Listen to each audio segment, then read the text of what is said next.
because of the way the world is changing right now. And people that are focusing, and I know some startups that didn't start here, and they're completely pivoting their companies. By the way, I just want to share a very personal and editorial comment about pivoting. There's sort of two forms of it. I like when the industry, maybe I'll blame Silicon Valley for this, but when the term pivoting first came out, it was companies that tried something and it didn't work, so they tried something else. People were like, what happened? And they would say, oh, we pivoted. And people would ask me what happened, and I'd say, oh, I completely failed. And they say, did you pivot? I'd say, no, I failed. I was wrong. I'm trying something else. So pivoting sounds like you meant to do that. But there's another form. When you fail, just say I was wrong, fail and move on. That's part of the learning process. But there's another form of pivoting. The other form of pivoting is really called being agile, right? Adjusting quickly to the world around you. That's why startups are so important to the world. That's why the winners of, not the winners, the whole family of EWC. I have to share a quick quote with you. When our team, when Susan and Carlos and I, when we were at the EWC finals last year, we had Kevin O'Leary, he's Mr. Wonderful from Shark Tank, with us. And Kevin and I were sitting private. We were just, the two of us were having breakfast. And this is the guy that's on Shark Tank, the US TV show, every day of his life. And he said, Jeff, this is the most amazing thing I've ever seen. He said, I've never seen anything like this. He said, there's so many smart people with so many good ideas, all sharing together and all connected across the world. He said, we don't do anything like this on the Shark Tank show. He said the collective sort of intelligence of all these people working together is amazing. You know, Susan, we got that on video because he said that later. So that opportunity, the point there was entrepreneurs are the ones that quickly adapt to the world's changes. And so that's what he was so impressed by. So that our ability to be agile when the world changes and jump on those changes. So let me tell you 3 industries that are changing dramatically right now, and we should be jumping all over them. One of them is education. As I travel around the world, and as you guys do, and wherever you are, in whatever school system or educational system you are, everybody knows that for the most part, the world's educational paradigms are decades and decades old. And the younger people going into education are questioning the way they are taught and whether it really creates value. A lot of you may be still in university, and a lot of university students say to me, do I need to finish here? And the answer is yes. There's a lot of skills you get out of that. But the fact that you're not as confident in the educational system, plus today, we have all this access to online learning, to sharing platforms, to doing things like we're doing right now, to peer-to-peer education. The old paradigm was you learn from teachers and professors. The new paradigm is, why don't you just teach each other?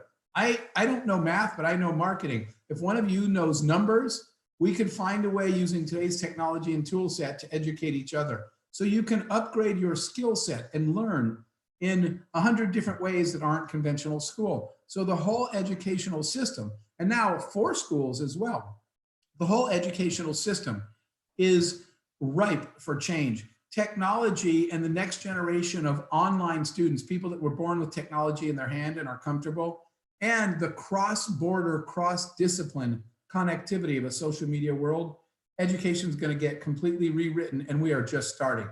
The same goes for online work. What is the future of work? Where will you work? How will you work? How will you share work? How will you do assignments? I saw I can't really read the chat fast enough, but I saw somebody talking about they have their team on Slack. We use Slack for our teams every single day. We didn't have that tool before. And one of the days I sat there and said, how do I make my entire workforce, my whole team, more efficient by using tools like Slack? Could I do a better job with Slack than I did with some of the other ways we managed assignments? Those are the questions you should ask. So work at home is an industry that's going to change. And the last one I'm really excited about is healthcare. We used to have to go to a doctor, a hospital, or a clinic to get certain tests and certain medical treatment and just to see a doctor. And in many parts of the world, that's not possible. It's not easy to get to healthcare, or there's not enough. One doctor can't see enough patients. And I recently did my first ever, my doctor, I was talking to my doctor and he was laughing and I said, what? And he said, I just did my first ever telemedicine patient visit. He said, I examined a patient on Zoom for the first time in my life, and I was able to see him in the light, talk to him, exchange records. I was able to bring another doctor across the country onto the call to say, can you look at this again? And he said, we were able to share information. He said, I was more efficient than I would have been if you were waiting in my office all morning to get here and to see me. So the future of medicine, the future of education, and the future of work, all those are completely ready to be changed by entrepreneurs, because you can move way faster than giant healthcare companies or the educational system. Was there more to that? No, I think that was a fantastic answer. And again, if you guys haven't already gone on the EWC Accelerate portion of the platform, you can actually share videos, documents within the discussion board. So whenever you find those new bits of interesting information, a fact, a trend, documents, links to websites that might have great information for each other, post them there. This is really your ability to do this kind of educational sharing. I already mentioned we have all those resources available on the platform, but this is about real-time exchange. So I think Jeff's comment about learning from each other, it really is a decision each of you have to make, that you want to contribute as much as take.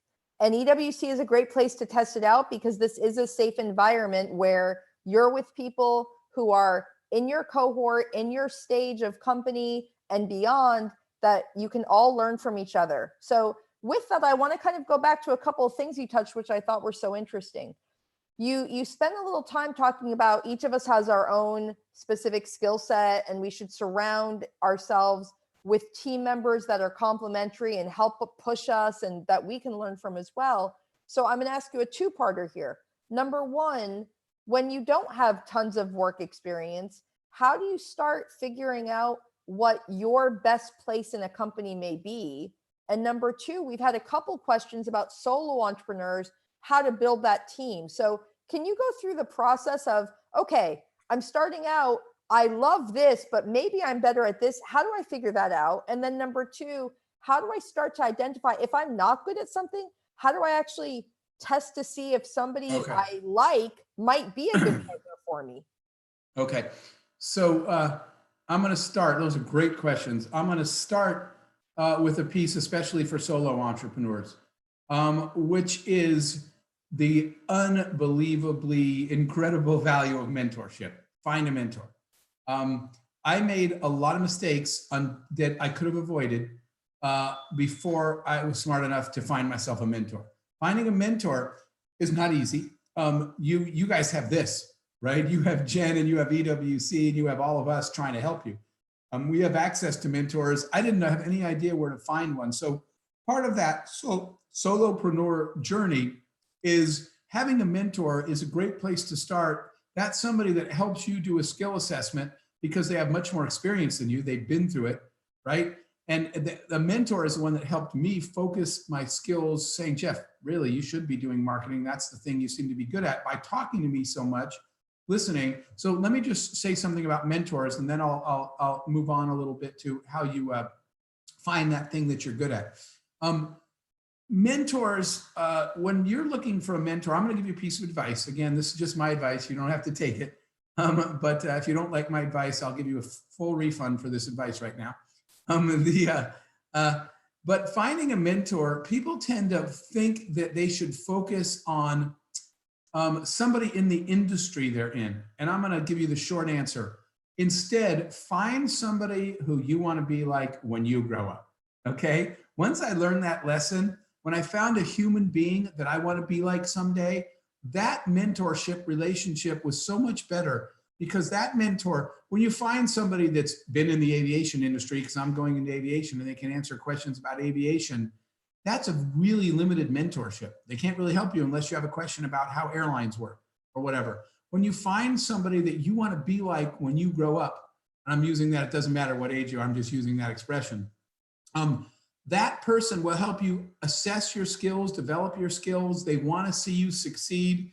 By definition, if you pick someone you want to be like and you form that relationship, that mentorship helped guide me so much in figuring out what I was good at, what I was not, and nurturing me there and being honest with me. He was the one that said, Jeff, stop. You're not good at that. Stop. Go get someone else to do that. And then I said, I don't know how to get someone else. Well, guess what else mentors have? Probably a network you don't. He said, hey, I'm going to put you in touch with my friend Doug. Talk to him and tell him what you're looking for. So last thing I'll say about that before we go to the second part of that question about finding what you're good at. People say, finding a mentor is hard, but I'm going to tell you, being successful is hard, guys. Winning anything, doing well is hard. And a lot of the times, the most successful entrepreneurs you see in the world, they weren't smarter than you. They didn't have money you didn't have. They didn't come from a better country. You know what the difference is? They just worked harder than everyone else around them, right? Everything else I've ever done, I just put in the work. Entrepreneurship is about willing to do the work that no one else wants to do, willing to do the tasks that people say, I don't want to do that. Just do it and get it done. The best entrepreneurs put that level of work in. So finding a mentor is that hard too sometimes. And quickly, I'll tell you what I had to do. I found this guy that I wanted to be like when I grew up. I started emailing, no response. I called his office. His assistant kept saying, I'll leave him a message. No one called me back.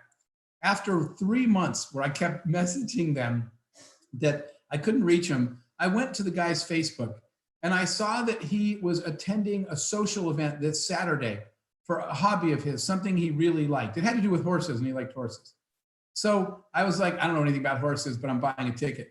And I bought a ticket on Saturday. I went to the social event and I stood by the food table the whole time. And eventually he got hungry and he came out and I was standing there 3 months, no emails, no replies. And I said, nice day to watch the horses, isn't it? He said, it is. He said, you know a lot about horses? And I said, being honest, no, this is my first day ever. And I said, I wish I had someone who could teach me about horses. And he said, oh, horses are my hobby. Why don't you spend some time with me? And we were walking around talking about horses. And he said, what do you do for a living? And I said, oh, I'm building this technology company. And he said, oh, I love these technology companies. He said, why don't you come to my office Monday? And it was really funny when I went to this guy's office because his assistant said, you're not Hoffman, are you? I said, yeah. She said, go, you can't. She was trying to stop me from going in there. And he's like, Jeff, come in. Can't wait to talk to you. You got to put in the effort. Find a mentor. He helped me so much. Now, finding what you're good at in life, I'm going to say this. Be willing to try things and fail, but fail quickly. I tried stuff. And when the world's telling me, I told you, the other developers like, Jeff, you're not good at writing code. Stop designing things. I was like, wow, the world will tell you, what you're good at, but try. And then pay attention. A big part of this is leave your ego, check your ego at the door. If you have an ego that you're trying to prove yourself to people, do you want to be right or do you want your company to be, do you want to be successful? I didn't care about being right. Fine, I'm wrong. I'm not a good engineer. What am I good at? Let me figure that out. You're only going to know by trying things when you go over. I went over to my customer service team early on and was doing customer service. And somebody said, dude, you're like the most impatient person ever. You cannot get on the phone with an irritated customer because you run out of patience in 3 seconds. Please don't answer the phone ever again. But I tried one day to pick up the phone and I was starting to get a little aggravated with the woman. And they're like, get out of here. You can't do customer service. Try things, fail, but pay attention to the messages the world's telling you and ask. Be open to honest criticism. How did I do?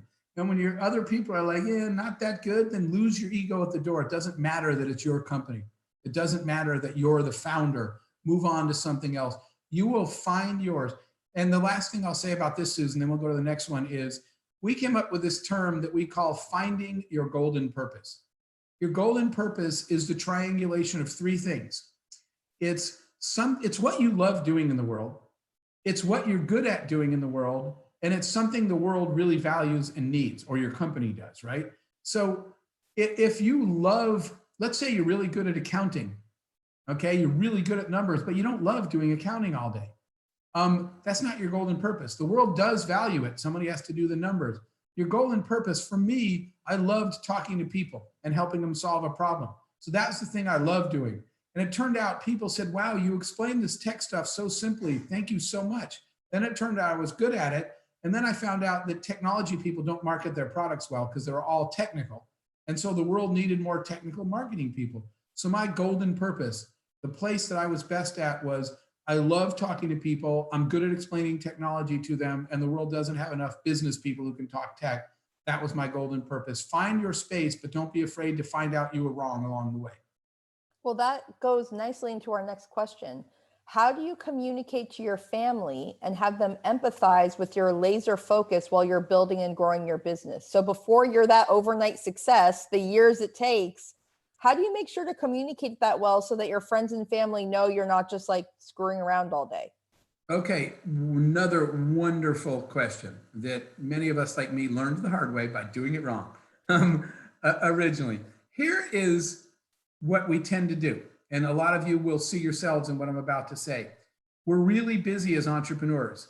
The people around us, I'll use the word family, but it may be friends, whatever. We'll call your family just the people close to you that care about you and your time. Your family, what they see is all you care about is this stupid company. You don't pay attention to me. I never see you anymore, and you're always working. They are right. But here's what you and I tend to do. We keep telling them, I have to finish this, right? I'll get this done. Right now, this is what it takes.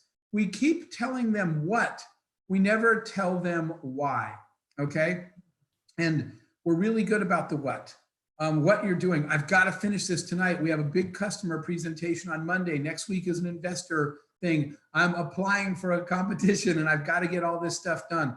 We're always telling them what, and all they hear is you're less important than my company. You're less important than my company. What we don't do, and we don't do, Susan, it's a great question because we don't do it for ourselves. We don't stop and ask. So here's what I want you to do. It's a two-part answer. First, ask yourself, why are you doing this? Why are you risking all your relationships, letting everybody to get mad at you to do what? To make money? I hope not. Because if you think that's going to make them happier or you happier, it's not. You know, many stories of somebody who grew up wealthy and never knew their father or whoever it was because they were too busy making money. That isn't it. You have to ask yourself, why am I doing this? What is the goal? What am I trying to get to? And I had an opportunity once where for me, and I'm only talking for me, the ability to give back, to be able to contribute, to leave a legacy. Let me put it that way.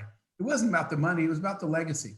I said long ago, I don't want to be judged by how many dollars I made. I would like to be judged one day by how many other people's lives I made better.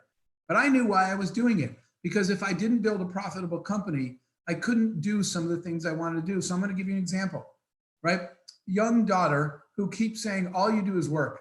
I never see you. You don't care. And so one day I sat down and I explained to her that one of my goals was I was working, my side thing is I was volunteering to help the families with the most disabled kids and families that had disabled children that didn't have money. Because I learned this lesson from this young boy one time who stopped showing up. And we went to his home and they were poor. And we said, why? We said, Charles, how come you don't come out anymore? He said, someone stole my wheelchair. He lives in a very bad part of town. And we said, get another one. And he said, Mr. Hoffman, you know what's worse than being disabled? He said, being poor and disabled. I don't have any money. We can't buy a wheelchair. I said, doesn't the government give you a wheelchair? He said, they only give you 2 a year, so you don't sell them, but the bad guys keep stealing them. So I can't get another wheelchair for a year. I'm just stuck here at home on this couch until my father carries me around. And I said, I did some research and found out how many disabled people had no money and no wheelchair. And I said, we need to buy these people wheelchairs. Well, I don't have any money. You know how I can buy these people wheelchairs? By making my company profitable. So when I sat down with my daughter and said, I worked this hard because if my company makes money, I can go deliver wheelchairs to these children. And I took her with me to meet some of the families. And one day we delivered 200 wheelchairs around the city to all kinds of people whose children did not have a wheelchair. And while we were doing that, my daughter, not only did she say, hey man, when you need to go to work, go get it done. I'll still be here.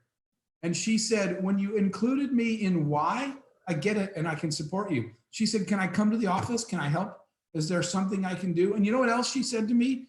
When you include people, tell them why you're doing this. Tell them, and by the way, put deadlines. Say, if this company, they think you're never going to talk to them again. If you say, I'm giving this company till January. If we haven't made X in revenue or sales by January, I promise I'll close the company, and then do it. If it's not working, don't sacrifice your family for a business idea that failed. Then you got nothing. Set deadlines and say, if I can't prove that this works by this day, I promise you guys I'll quit. And so sometimes they'll say, okay, January's coming up. Can we help you get there? And so one day, I'm going to end with this. My daughter said the coolest thing ever to me. We were sitting in a restaurant and I said, I'm so sorry. We're spending, father-daughter day. I said, I've been so busy and I'm so sorry. I haven't given you time. And today there'll be no cell phones, no laptops, no nothing but you. We'll do whatever you want all day. And she said, hey, Dad, calm down. And I said, what? And she said, I want to tell you something. And I said, what? And she said, I have friends whose fathers are home every day of the week at 5 o'clock and they have no relationship. She said, just being home is not what makes you a good parent. She said, I'll take quality time over quantity time every day. She said, I know you're really busy trying to build your vision. And she said, so when you are with me, don't cancel. And when you are with me, don't answer your phone. I'm giving you guys this as advice. She said, quality time is what makes you a good father, not the quantity. She said, I have friends, like I said, whose fathers are home all the time and they don't even talk. And so the answer, I'm going to summarize that. Tell the people around you why you're doing that. Include them in the journey. Invite them to help if they want to. Put deadlines and things, and then focus on the quality of time.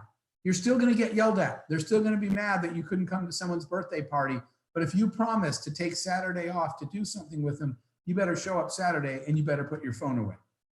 So sorry, long Great answer. advice. Susan, so important. Well, and it's really important, especially we've seen divorces happen because of, so it's not just your kids, even when you're younger, boyfriends, girlfriends, parents, everyone. If you're just honest, it goes such a long way. And be honest with yourself, I think is the other big part of it, because it's easy to think just another week, just one more deal. And even if those things come, it may never be enough. So I think that goal setting and just sticking to it, if you guys get anything out of this whole time today, it's really being honest with yourself and those around you, because it changes the way you live your life. So let's try to get 2 more in. A really great question from Itzel. How do you protect your idea or your info? So a lot of entrepreneurs are really scared about sharing new ideas, their strategies, especially when they're in pitch competitions, putting it out there to the world. What are your thoughts on this? Great question. And you're not going to, the first part of my answer is going to surprise you, but then I'll explain it. The answer is you can't. Okay. So I had somebody come to me one day looking for investment. I said, all right, give me your pitch. And they said, well, we don't really want to tell anyone our idea. I said, you know what? I'll be getting you my checkbook so I can give you some money right now. They said, really? I said, no one's going to fund the idea that you won't tell them about because you're afraid someone's going to steal it. It's ridiculous. You're not going to market your product. You're not going to get people to join your team. You're not going to get media coverage someday, and you're not going to get investors for an idea that you refuse to talk about. So if you have to talk about your idea, then what's my answer to that question? How do we protect our idea when I just told you you can't protect it? Of course, you can file patents and trademarks. Most of us don't have the money as a startup to patent ideas. It costs money. And so that's not the answer. I'm going to give you 2 answers. The first answer is do not do business with people you don't trust, right? So somebody came to me and said, I'm afraid to tell you my idea. And I said, then don't. If you actually think I might steal your idea, don't even talk to me, because we already have a bad business relationship. I said, if you went and did research, you could talk to thousands of entrepreneurs, I'm just using my case, all over the world, and you will find a total of 0 of them who will ever tell you Jeff Hoffman stole my idea. So what I'm telling you is do your homework.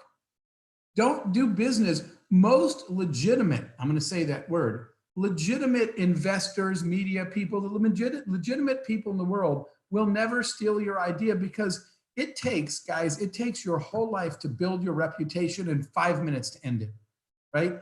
There are people that do business with me because I've spent my whole life making sure I always did the right thing. And I'm not talking about mistakes. I'm talking about integrity and values. So those people that spent their whole life building their reputation, the big companies, the big name, whatever, people that you want to do business with, they're not going to risk their entire rest of their life, their career, and their reputation to steal your idea. It's not worth it. So don't do business with people you know nothing about. If you've done your homework, you know that that person's never stolen anyone's idea, and it's safe to tell them your idea. They don't steal ideas for a living. If you're not sure, don't talk to those people. So that's the first part of it, is don't do business with people that you've done no homework on, and that you don't know whether they've ever stolen an idea before. That's one piece, but now I'm going to give you one that's probably even better. And this is what I tell entrepreneurs all the time. If you have an idea that you explain it to me and I say, I'm going to go do that. If your idea is so easy to steal, go get another idea. Okay. And I'm going to tell you two fundamental truths of the world. One of them is most people are too lazy to steal your idea. Everybody talks. I told you earlier today on this call that the most successful entrepreneurs of the world, they're not smarter than you. They were just willing to do the work. Most people aren't. So the fundamental truth is that like this happens. Sometimes I'll be on a stage or an event with thousands of people, and someone in the audience will say, what's your email address? And I'll give it out. People say, why would you give thousands of people your email address, Jeff? And I'll say, because 2 of them will actually follow up. 600 of them will write it down. 300 of them will say, I'm going to email that guy. And 2 people will actually, that's the world. People aren't going to steal your idea because they find out it's work. I'm designing kiosks to print boarding passes in airports. And I tell somebody, and they're like, building a kiosk, how do you do that? It takes hardware engineering. It takes heat. It takes transistors and resistors and heat capacitors. And I got to find some way to wire them in. Then I got to hook them up to the back office of airlines. People are like, no one was going to steal my idea. It was a lot of work. The other part, so if your idea is so easy to steal, go find something else to do. The last part, and probably the most valuable, I'm going to use this term. Do something that you haven't, I want everybody listening to ask yourself this. Do I have any unfair advantage in the business I'm launching? And I'm going to define that. An unfair advantage is defined as, do you have any relationships or skills that the people around you don't have? And I'm going to give you an example that make you more likely to pull this business off than them. So here's the example. After I did the kiosks, we were launching more travel technology. And I was telling people, some of my friends, my idea, and people were saying, stop telling everybody, they're going to do it. And I said, really? And I said, here are my unfair advantages. I had 2. And that's what I want you guys to think about for my idea. My idea was to build another travel technology thing, which at the time was online booking, which later, actually, my team, we did a joint venture at that time with my company with Expedia, with Bill Gates, and we built Expedia.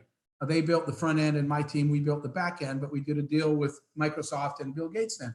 But people said, you're talking about what you guys are building, they're going to steal it. Well, first of all, do you have a relationship with Bill Gates? Can you call Microsoft? Will they take your call? Second, all the airlines people loved me because I built kiosks. So can you call people in the airline and get a meeting? I can. That's an unfair advantage. And then the last one was the back end, the programming language the airline industry uses is not a programming language is not Ruby on Rails or something you can learn. It's proprietary. They don't teach it except inside for security reasons. They protect it. It took us 2 years to learn how to write code in airline language called TPF.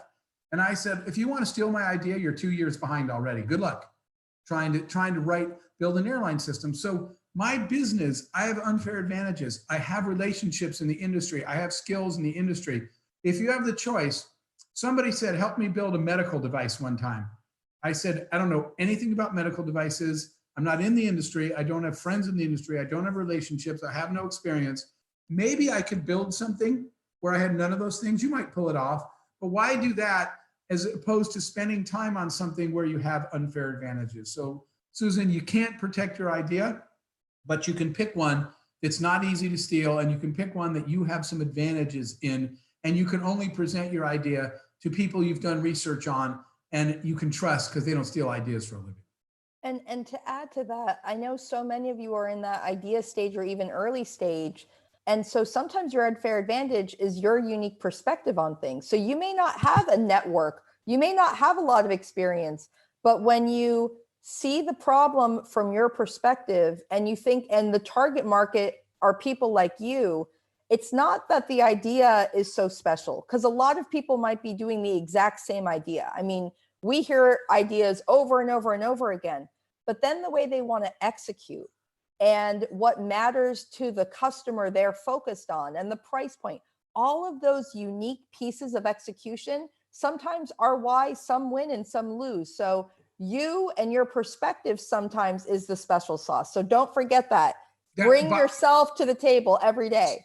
Susan, that's an absolutely important idea, because the follow-up question I usually get to this one is, I'm not in the medical device industry, but I have an idea. Can I do it? And the answer is yes, for two reasons. What Susan said is, because you're not in the industry, you might have a fresh idea. So don't forget that. And the second is, you're going to say, but Jeff, you just told me I had to have knowledge. No, someone on your team does. If you personally don't have an unfair advantage in that industry, it doesn't have to be you, but someone on your team does. You need to find people that know the medical device industry. You need to find people that have relationships there. So you may have never done anything in medical, but you have a really innovative new idea. You can still launch a company in the medical field, but somebody on your team needs to know the industry, and you need to find people to help you that have an unfair advantage.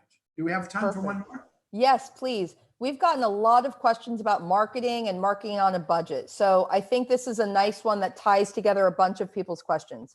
How do you approach a market research or target in an industry you know completely nothing about? So when you're thinking about market research and defining who your target market may be, or going into a new region, and you are starting from scratch and on a budget, what are those first steps you would take? Okay, so market research, again, guys, this is my editorial opinion. You'll get other opinions. I'm just sharing mine, but I'll tell you what worked for us.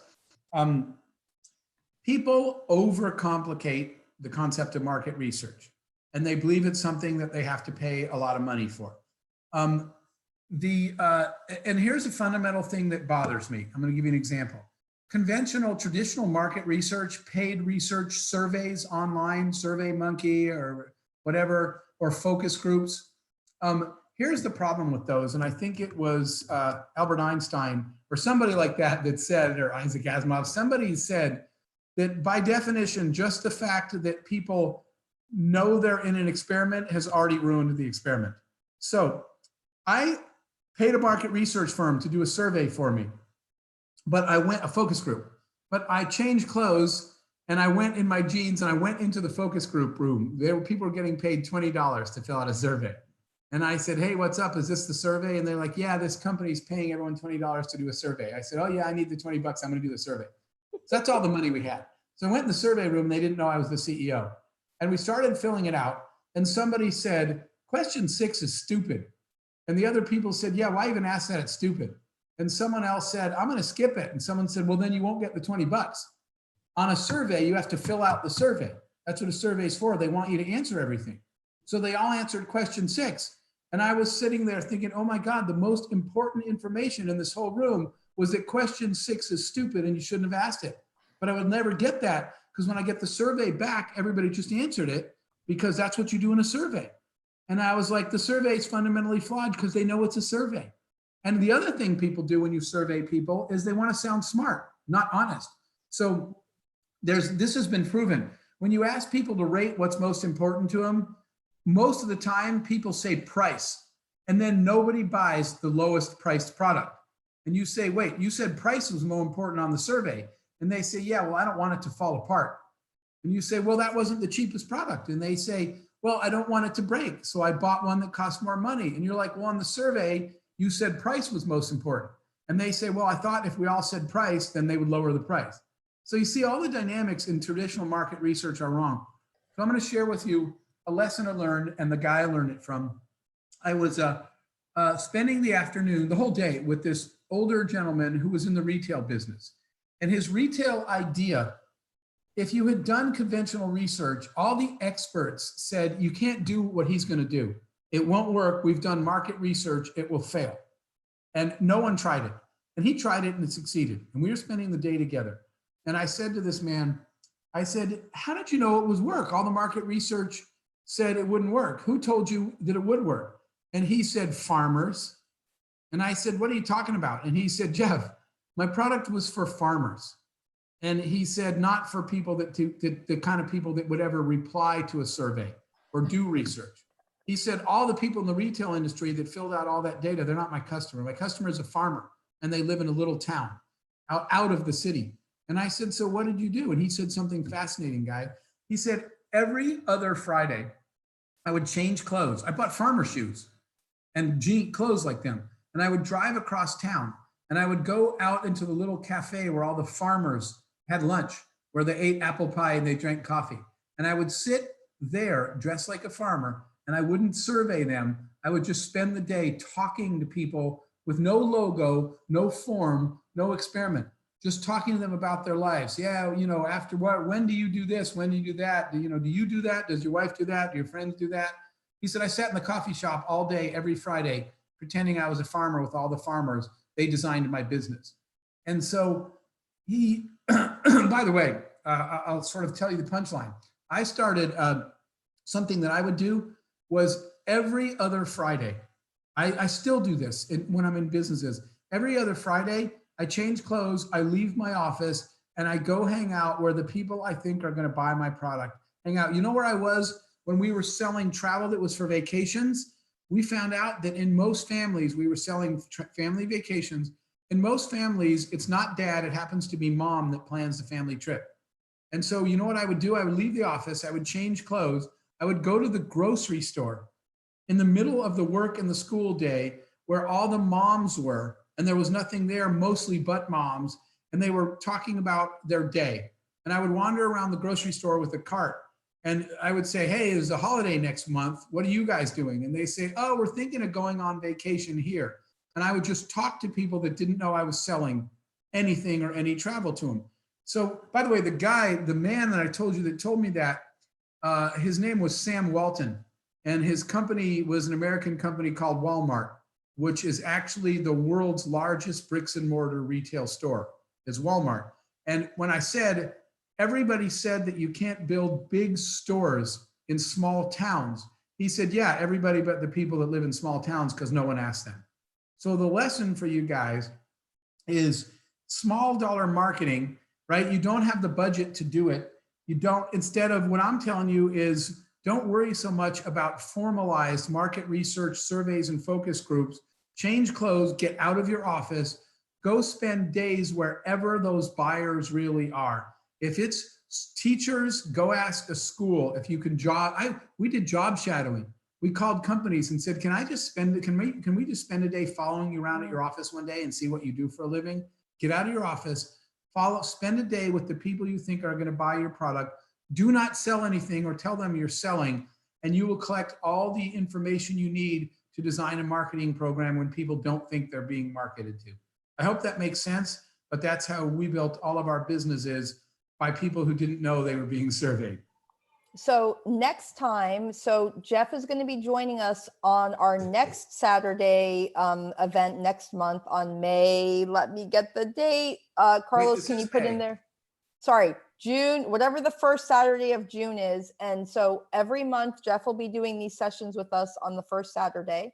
But the follow-up question to that, which we'll start with next time, is making sure your investors actually understand your target market, because a lot of times your investors have zero to do with who your customer is, and they might try to push you in a way that makes sense for them, but not for your customers. So fantastic. We're gonna go into a lot of detail on that on the next one, because a lot of your questions were, investment and where should we find investors? Investors aren't about the money, people. Investors are about their network, their guidance, their skill sets, plus money. So I think we need to do a deep dive on that for next month, if that's cool with you. Absolutely. And before everybody logs off, I just want to ask Carlos, Gustavo, whoever, so I can prepare for that. Before you sign off of this, can you save the chat and email it to me? Oh, if yeah, you we sign have off, all it of that. disappears. But I just want to make sure that the chat is emailed to me so I can review everybody's questions. And the Q&A. We'll send all of that. Yes, thank you, from whatever format. Jeff, thank you so much again for joining us. We look forward to seeing you very soon again. And all of you will be posting this video on the EWC Accelerate platform. As I mentioned, the discussion board is there, so you can post questions, videos, interesting articles, whatever you find to the community there. All of the content is in the content library, and those specifically who are now notified you're in global final pool, please make sure you're looking at those deliverables. You'll be getting an email supporting you knowing exactly where everything is. But if you go into the EWC Accelerates link, you'll see content, including this in the next few hours, questions, additional resources, and everything you need. So Jeff, thank you again for finding the time. One last thing, go ahead. Yeah, in these last seconds, just for fun, I would love it if everybody would type their country into the chat for the ones I can see. Just want to get an idea. I know I'll get that from you guys, but I'll go ahead and answer this since a lot of people did ask. You can also reach me. My email is just jeff@jeffhoffman.com. Maybe you guys are more than welcome to put that out there, but I do have, I'm looking at the countries flying by. This is amazing. I do have to give you the caveat that I do answer all my own emails eventually. If you email me, I will get to it, but don't get mad at me if I can't get to it right away, just because we have a lot of stuff going on. Thank you, everybody. The world needs entrepreneurs now more than ever. And to Susan and your whole team, thank you guys very much for doing this, and we'll see everybody again in a month. And on Tuesday, we'll have our next session. Look in the Slack channel for all the information. Tuesday, same time as last week, same links. So please, I hope you guys can join us then. And until then, just keep hustling, guys. Long weekend. Enjoy it, but keep a smile on your face no matter what. All right. Have a great one, everybody. Bye. Thanks again.